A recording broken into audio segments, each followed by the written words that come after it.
The Book of Luke, chapter 20. On one of those days, as he was teaching the people in the temple and preaching the good news, the priests and scribes came to him with the elders. They asked him, "Tell us, by what authority do you do these things? Or who is giving you this authority?" He answered them, "I will also ask you one question.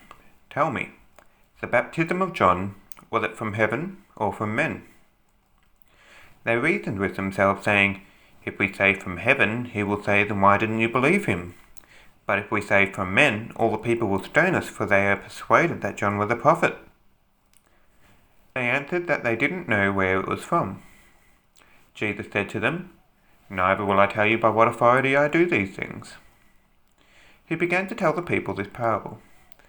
A man planted a vineyard and rented it out to some farmers, and went into another country for a long time.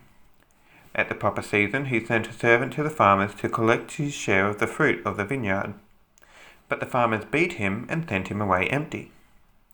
He sent yet another servant, and they also beat him and treated him shamefully and sent him away empty. He sent yet a third, and they also wounded him and threw him out. The Lord of the vineyard said, "What shall I do? I will send my beloved son. It may be that seeing him they will respect him." But when the farmers saw him, they reasoned amongst themselves, saying, "This is the heir. Come, let's kill him, that the inheritance may be ours." Then they threw him out of the vineyard and killed him. What therefore will the Lord of the vineyard do to them? He will come and destroy those farmers and will give the vineyard to others. When they heard that, they said, "May that never be." But he looked at them and said, "Then what is this that is written? The stone that the builders rejected was made the chief cornerstone. Everyone who falls on that stone will be broken to pieces, but it will crush whomever it falls on to dust." The chief priests and the scribes sought to lay hands on him that very hour, but they feared the people, for they knew that he had spoken this parable against them. They watched him and sent out spies, who pretended to be righteous that they might trap him in something he said, so as to deliver him up to the power and authority of the governor. They asked him, "Teacher, we know that what you say and teach is right, and aren't partial to anyone, but truly teach the way of God. Is it lawful for us to pay taxes to Caesar or not?" But he perceived their craftiness and said to them, "Why do you test me? Show me a denarius whose image and inscription are on it." They answered, "Caesar's."